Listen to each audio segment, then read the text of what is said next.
Punchline sur Europe 1, Laurence Ferrari. On se retrouve dans Punchline sur Europe 1 avec Louis de Ragnel, avec François Pupponi, Bruno Jeudi et Gilles Maintré. On va écouter Emmanuel Macron cet après-midi à l'Elysée. Un peu de patience, messieurs les journalistes, sur la formation du nouveau gouvernement. Le travail continue de manière sérieuse, mais ce n'est pas une chose légère. Elle requiert du temps, des échanges de fonds. Donc autant de temps qu'utile et que nécessaire, car il s'agit du gouvernement de la France. Bruno Jeudi, effectivement, il prend son temps, le moins qu'on puisse dire. Marine Le Pen est très sévère sur le fait qu'Emmanuel Macron prenne trop de temps et soit un signe de mépris, au fond. C'est vrai que ce temps-là qui s'étire, 3 semaines pour nommer un Premier ministre, probablement la semaine, maintenant on est jeudi, ce sera demain au mieux, une semaine de plus. Alors on voit bien le côté tactique aussi du président, on mange comme ça la campagne législative, hein. On est à 25 jours du premier tour, là. On a mangé quasiment une partie de la campagne législative. Il y avait 50 jours après son élection, il a déjà mangé la moitié du temps. Bon, je suis pas sûr que les Français soient si impatients que ça de connaître les noms des ministres. En général, ils en retiennent 4 ou 5, les autres, ils les croiseraient dans la rue, ils sauraient même pas qui c'est. Bon, passons. Mais il s'expose à la critique politique, à la critique de ses opposants. Et quand Marine Le Pen dit c'est du mépris, pendant qu'Emmanuel Macron cherche à faire un gouvernement et les Français, eux, ils sont confrontés à leur problème de pouvoir d'achat, le prix de l'essence, et d'autres problèmes. Bon, ben voilà, il donne aussi des armes à ses adversaires. On peut dire ça. Donc, je ne sais pas s'il fait la balance entre les deux, manifestement. Ou s'il a un problème de casting, tout simplement, non ? Vous croyez pas ? Je ne suis pas sûr qu'il y ait un problème de casting. Je crois que cette fois-ci, on n'est pas en 2017. En 2017, l'idée, c'était la société civile qui s'installait au poste de pouvoir. Cette fois-ci, on voit bien qu'on va avoir 80% d'hommes et femmes politiques assez classiques, des sortants, des gens qui étaient à l'Assemblée, des gens qui viennent de la droite. Ça se bouscule plutôt au portillon, François ? Oui, non, il n'y a pas de problème de casting. Oui. Il a le choix, il a été réélu pour 5 ans, il a été élu largement, donc il a le choix. Il va prendre. Non, là, il prend son temps. D'abord, parce que l'élection législative a lieu plus tard que d'habitude après l'élection présidentielle. Il prend son temps pour sortir un gouvernement, que ça se passe bien, et éviter, entre guillemets, les quelques couacs qui peuvent toujours arriver. Rappelez-vous la TVA sociale de Borloo. Il a pour l'instant la quasi-certitude d'avoir une large majorité à l'Assemblée nationale. Donc voilà, on y va tranquillement, le gouvernement sortira dans la semaine, et puis voilà, on terminera la campagne électorale.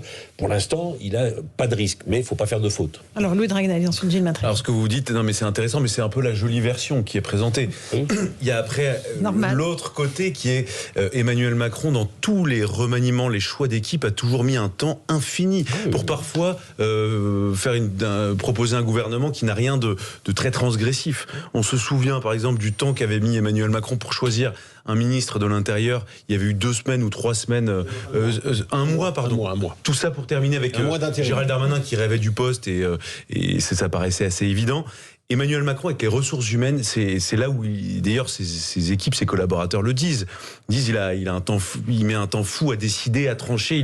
C'est le sujet avec lequel il a le plus de mal. Il a beaucoup de mal à constituer des équipes. Il a du mal à choisir son équipe. Et il a aussi du mal à s'en séparer parfois. Donc c'est quand même lié à sa personnalité. La deuxième chose, c'est qu'il cherche des femmes. Et ça, pour le coup, c'est un vrai sujet. Moi, il y a plusieurs personnes qui notamment à l'Elysée, qui m'expliquaient là cet après-midi. Il y a des hommes, ça, il y en a plein. Trouver des femmes, il y en a peut-être trop à votre goût, mais voilà, trouver des femmes au bon endroit et vraiment avec des postes d'équivalent, c'est un peu ce que disait Jacques Serret tout à l'heure dans le journal, et c'était très juste. Et puis la dernière chose, je rejoins Bruno Jeudi sur le temps infini. Le premier effet, bien sûr, c'est de lasser éventuellement les journalistes politiques, mais ça, on s'en fiche, ça n'a pas beaucoup d'intérêt. Le deuxième effet, c'est aussi de laisser entendre aux Français, ils finissent par s'en désintéresser complètement, et puis le jour où ça survient, il n'y a pas forcément d'intérêt. L'avantage, quand vous nommez un gouvernement très rapidement, vous les envoyez au feu, au charbon, vous essayez de montrer que vous occupez le terrain, et là, ça a parfois fonctionné avec d'autres présidents de la République. Ça peut créer un électrochoc dans l'esprit des Français. Il y a des gens qui peuvent se dire, c'est intéressant parce que tel ministre se saisit de tel sujet, et ça crée une dynamique, une impulsion. Et là, ou ça crée pas. Bien sûr, il y a des contre-exemples, je le reconnais. Je pense qu'ils vont prendre le risque. Alors, Mais Gilles du Macron. coup, là, il y a une espèce de pâte à modeler un peu fade, quoi. On sait pas, vous voyez ce que je veux dire, c'est un peu mou. On sait pas très bien où on va. Et donc, et l'effet produit au moment de l'annonce du gouvernement qui interviendra peut-être, sans doute, à la fin du week-end, je suis pas sûr que ça intéresse beaucoup les Français. Alors, Gilles Maintré, on m'a entendu là-dessus. On sent qu'il ne veut pas se rater. C'est entre la présidentielle et la législative, le principal coup, au sens noble, je veux dire, le principal acte politique que va faire Emmanuel Macron, c'est de nommer ce gouvernement. Il a commencé avec la première ministre. L'effet waouh n'a pas vraiment pris. C'est-à-dire qu'on voit bien qu'elle a 12 points de moins de satisfaction que n'avait Édouard Philippe quand il a été nommé. Que bien sûr, c'est une femme, c'est historique, mais on voit que 2 Français sur 3 considèrent que c'est secondaire. Non pas que ce soit négatif, mais que dans le fond, c'était pas la première chose qu'ils attendaient. Donc, bon, il a pas raté. Il l'a nommé pour ses compétences. Mais on sent bien qu'il va falloir créer quand même du désir politique. Et puis, il a parlé d'une nouvelle gouvernance, d'une nouvelle façon d'agir. On voit bien que c'est pas Elisabeth Borne qui l'incarne par son parcours plus administratif. Donc, il va falloir trouver quelque chose qui donne de l'élan, qui donne de l'envie, parce qu'il y a législative, il faut, même si tous les sondages lui donnent, il faut les gagner, ces législatives, il faut qu'il ait sa majorité. Vous n'êtes pas d'accord, Bruno Jeudi? Non, moi je crois que je vois pas beaucoup de têtes nouvelles, de sociétés civiles. Je pense qu'il essaie plutôt de garder les plus professionnels. Bien sûr, c'est ce qu'il veut constituer, des professionnels venus de la gauche, de la droite, des sortants solides. Il y en a quand même, il y a des bons sortants. Donc en fait, il essaie de constituer un pack comme ça assez solide. Alors c'est vrai qu'il y a la question de la parité toujours, qui est un des points faibles dans le camp macroniste. Mais je crois que c'est ce qu'il vise. Il vise l'impression de donner. Vous savez, on disait de l'équipe Jospin que c'était un gouvernement Dream Team. La Dream Team. Bon, là, il essaie de constituer un gouvernement de professionnels. En 2017, il joue à fond la nouveauté, il joue à fond les nouvelles têtes, la société civile. Là, cette fois-ci, il fait ça.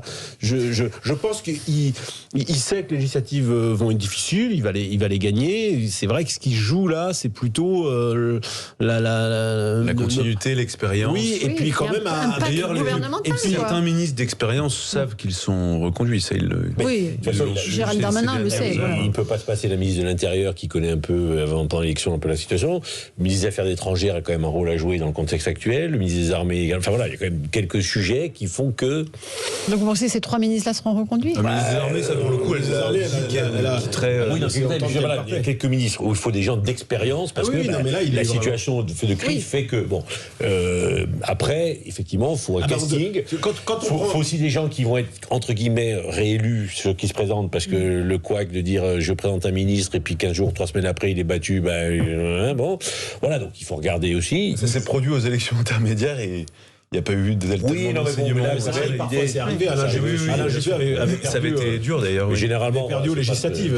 Ça bien perçu, quoi. Oui, bien sûr, il ne faut pas perdre. Les ministres qui sont engagés, la plupart des ministres sortants sont engagés dans des élections. Certains, c'est la première fois. Certains, ils vont sur des circonscriptions difficiles. Oui. C'est vrai. Elisabeth Borne se lance. Elle-même, elle se lance pour son première élection. Elle est dans une circonscription qui semble quand même assez difficile à perdre. Si jamais elle perdait, là, il y aurait beaucoup de monde qui perdrait. Mais bon, ça reste une élection, il faut quand même la gagner. Et donc, ça reste. Et le seul quoi entre guillemets qui puisse lui arriver, c'est une nomination où il n'y a pas un effet waouh exceptionnel, et puis 2-3 prises de parole derrière qui font perdre les quelques points. Pour l'instant, il a de la marque, mais les quelques points qu'il ne faut pas perdre. Gilles Maintré. Non, mais moi, je pense que, comme d'habitude, Emmanuel Macron va quand même surprendre. C'est-à-dire que, bien sûr, un certain nombre de ministres l'ont dit eux-mêmes, donc avec sans doute des assurances, qui seront encore là, et avec une fidélité. Mais il a tellement clamé, au moment de son élection, qu'on allait avoir une nouvelle gouvernance, une nouvelle façon... il va falloir qu'il trouve. Et d'ailleurs, il y a des noms qui sont sortis il y a quelques jours. On parlait de Thierry Déaut, etc., qui viendrait sur l'écologie et l'environnement. Voilà un profil complètement inattendu. Donc, il y a des profils inattendus qui sont aussi scrutés en ce moment. Donc, on va voir ce qui sort. On va faire une toute petite pause. On se retrouve dans un instant dans Punchline. On écoutera Elisabeth Borne, qui était au Muro cet après-midi. À tout de suite.